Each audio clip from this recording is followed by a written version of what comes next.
malgré les dernières mesures sanitaires, vous êtes là. Essayons donc de bien nous situer pour que chacun puisse entendre et être protégé. Pour certains, nous étions ici il y a 3 ans. Et nous avions dit, rendez-vous dans 3 ans pour nos 10 ans. Nous y sommes 10 ans au chevet de l'Henri de Rothéneuve. Nous remercions vivement le département d'Ille-et-Vilaine qui nous accueille pour la 4e fois dans ce lieu toujours aussi magique. Nous remercions également le président du Conseil régional de Bretagne, qui va être représenté par M. Perrin, mais qui a été retardé et qui va arriver un petit peu plus tard. Le président du Conseil départemental d'Ille-et-Vilaine, représenté par Mme Béatrice Duquet-Bérou-Honoré, conseillère départementale et déléguée à la lecture publique et aux archives départementales, ainsi que Mme Deveau, voilà, qui est la nouvelle directrice de l'agence départementale pour le Pays Malouin. Madame Anne Le Gagne, voilà, conseillère départementale de Saint-Malo 1. Monsieur le maire de Saint-Malo, qui est représenté par Monsieur Bastide, qui est donc adjoint, et Monsieur Ardouin, qui est conseiller municipal et rattaché au quartier de Rothéneuve. Ensuite, Éric et Loïc Maillard, mais là encore, Loïc va nous rejoindre un petit peu plus tard. Nos partenaires pour cette exposition, qui est donc l'École supérieure de géomètre et de topographe du Mans, l'ESGT, représentée par Ghislain Ferré, enseignant, ainsi que ses collègues, Christophe et Jérémy. Et nous avons avec nous 3 étudiants derrière vous, qui travaille, et le 3e est là caché, tout timide, qui continue à travailler sur le projet. L'Université de Rennes 2, représentée par Patricia Diluit, docteur en histoire de l'art. Nous tenons à excuser M.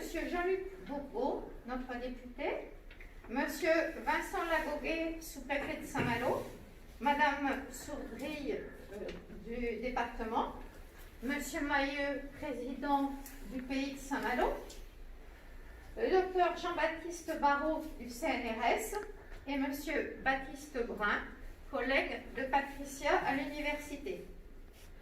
Nos remerciements vont aussi à nos partenaires qui valorisent notre association et la Défourée, la Vallée des Saints absente, son directeur et le président n'ont pas pu venir nous rejoindre, ainsi que Philippe Adjean, le fondateur, qui est représenté aujourd'hui par M. Édouard Lescon. Monsieur et Madame de la Pommelière, qui sont ici, et qui, à leur manière, valorisent et parlent de nos travaux, notamment aux forges, avec un nouveau jeu. Voilà, exactement. Alors, aussi à l'EHPAD de Cancale, je ne sais pas si la directrice, Mme Pluchon, est arrivée, avec qui nous allons présenter prochainement une partie de cette exposition, si les conditions sanitaires nous le permettent. Aux représentants des associations locales, aux membres de notre association, le conseil d'administration, les bénévoles, et particulièrement Aurélien qui, par son investissement, nous permet de nous annoncer la refonte de notre blog. Nous vous invitons, quand vous sortirez de la salle, à flasher le QR code qui vous emmènera directement sur notre blog. Et tous ceux qui ont contribué, qui contribuent et qui contribueront à faire grandir l'association. Cette année 2020 est particulière. Vous le savez tous, la crise sanitaire que nous traversons engendre de multiples conséquences et frappe sournoisement. Notre ami Louis-Am a laissé ses maquettes de camions orphelines et je remercie ses enfants qui sont à nos côtés. Et pour lui rendre hommage, je vais me servir de ces mots relevés sous sa tombe. On n'est jamais tout à fait disparu, tant qu'il reste quelqu'un qui vous a connu pour se souvenir et parler de vous de temps en temps, et ainsi vous ramener à la vie l'espace d'un temps. Nous ne pouvions imaginer mieux comme introduction pour notre nouvelle exposition. C'est exactement cette philosophie que nous souhaitons partager ce soir avec vous. Depuis 2018, nous sommes accompagnés par le pays de Saint-Malo autour d'un projet comprenant 3 axes. La visite virtuelle des falaises sculptées de Roténeuf, une exposition itinérante dédiée à la Forêt et un sentier thématique dans Roténeuf pour 2021. Par cette démarche, nous confirmons que nous sommes tous que des passeurs et que notre rôle est aussi de transmettre aux jeunes et futures générations. C'est donc ce que nous avons fait en nous adressant à nos partenaires pour la réalisation de cette exposition itinérante et de la visite virtuelle. Je vais donc maintenant leur laisser la parole pour qu'ils s'expriment sur notre collaboration. On va commencer peut-être par Ghislain Ferré, puisque nous travaillons maintenant avec le LGT depuis 2017. 3 ans. 3 ans. Donc bonjour à tous et à toutes. Donc je suis Ghislain Ferré, je représente l'École supérieure des géomètres et topographes qui se situe au Mans, qui dépend du CNAM de Paris, Conservatoire des Arts et Métiers. Et donc depuis 3 ans, on a été contacté par l'association, par l'intermédiaire du CNRS de Rennes, M. Barrault, pour numériser les rochers, les falaises sculptées et tout le site entre la pointe du Christ et puis le site où se situe la majorité des sculptures. Et donc depuis 3 ans, on participe en faisant participer des étudiants, puisqu'on y tient. C'est pour ça qu'il y avait 3 représentants ici, représentants et représentantes. À terme, l'objectif, c'était de faire la visite virtuelle, que vous pourrez voir, que vous avez peut-être déjà vu, même dans la salle à côté, à partir de numérisation, donc pour obtenir des nuages de points, avec des scanners 3D, on appelle ça. Il y a aussi des mesures par drone, par photogrammétrie par drone, des mesures par photo, et puis par différentes techniques topographiques. Donc voilà, je vous invite chaleureusement à aller voir la visite. Et donc l'objectif de cette année, c'est d'améliorer cette visite. Vous verrez qu'il y a sans doute encore quelques petits défauts, mais c'est normal, c'est du travail pédagogique. Donc voilà, cette année, les étudiants vont essayer d'améliorer cette visite. Et donc on remercie bien sûr l'association de nous inviter chaque année pour faire quelques mesures pendant quelques jours. Merci. Je crois qu'on peut les applaudir.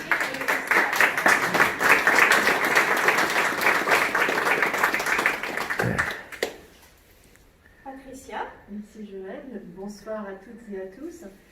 Donc moi je suis ici pour représenter l'université de Rennes 2 et en particulier bien sûr la formation du master professionnel, donc MAGEMI, master gestion, valorisation des objets d'art, mais aussi des objets techniques et ethnographiques. Donc une formation qui se base sur le travail sur les collections, quelles qu'elles soient, collections d'objets, et qui permettent ensuite aux étudiants d'aller vers les métiers de la conservation, de la régie des œuvres, de leur valorisation par le commissariat d'exposition et tous les métiers qui s'y rattachent. Et donc nous avons eu la très grande opportunité de pouvoir travailler l'an dernier pour le projet d'exposition qui est le travail que ce groupe d'étudiants doit réaliser chaque année, de collaborer avec l'association pour concevoir une exposition itinérante. Donc vous avez donc ici les panneaux représentés. Alors nos étudiants ont eu énormément de plaisir à faire ce travail. Bon, ils ont aussi eu, j'allais dire, des déceptions, puisqu'ils avaient conçu une exposition beaucoup plus ambitieuse, avec une scénographie très élaborée, qui devait être présentée à la Tour Vidoine à Saint-Malo. Et là, j'en profite pour remercier la ville de Saint-Malo de nous avoir offert aussi cette opportunité, qui malheureusement n'a pas pu aboutir, puisque l'exposition était prévue juste au début du confinement. Et c'est vrai que le travail qui a été fait par les étudiants l'a été dans des conditions un petit peu difficiles à la fin, puisque nous ne travaillions que par visioconférence, et bon, toute l'élaboration s'est achevée ainsi. Mais bon, on se sent très heureux de voir que tout de même l'exposition itinérante a pu aboutir, et surtout qu'elle vit et qu'elle va continuer à vivre. Ils sont très déçus de ne pas pouvoir être là ce soir, puisqu'ils sont tous en stage, un peu partout en France. Leur stage a aussi commencé beaucoup plus tard qu'il n'aurait dû. Il aurait dû commencer au mois de mai, et pour la plupart d'entre eux, le stage a commencé au mois de septembre. Mais ils ont été vraiment ravis de pouvoir travailler sur ce très beau sujet, et avec l'association que je tiens à vraiment remercier pour la confiance qu'ils ont accordée à notre groupe d'étudiants, mais aussi pour l'aide que vous leur avez apportée, pour le soutien que vous leur avez apporté. Et en particulier, Joël, je vous remercie infiniment, parce que ça a été vraiment vous étiez notre interlocutrice, et ça a vraiment été une collaboration chaleureuse, particulièrement intéressante, et qui nous a tous beaucoup marqués. Et voilà, ça, je tenais aussi à vraiment vous le dire, et à vous dire mon bonheur de voir que l'exposition peut aboutir. Je le suis pour vous, mais je le suis aussi bien évidemment pour la Baie-Faurie. Merci Patricia. On peut aller. Vous retransmettrez les applaudissements à vos étudiants. Tout à fait. On les encourage aussi parce qu'ils vont arriver dans le monde du travail, si je ne me trompe pas. Et nous sommes dans une période qui ne va pas être facile pour eux. Oui, et puis nous avons quand même bien apprécié de pouvoir travailler avec soit du côté Porté ou Magimix. Ouais. Moi, j'ai bien apprécié. Ouais, et je crois qu'ils ont vraiment beaucoup apprécié les contacts qu'ils ont pu avoir avec vous, et que ça a été vraiment très formateur aussi pour eux, à tout point de vue, aussi humainement, et ça c'est important. Notre travail ne s'arrête pas là. Grâce à la numérisation 3D, nous avons présenté ici en 2017 la réplique du duc de Bretagne. Ce soir, vous avez devant vous 2 nouvelles répliques. Christophe Cacharmont, mais c'est pas grave.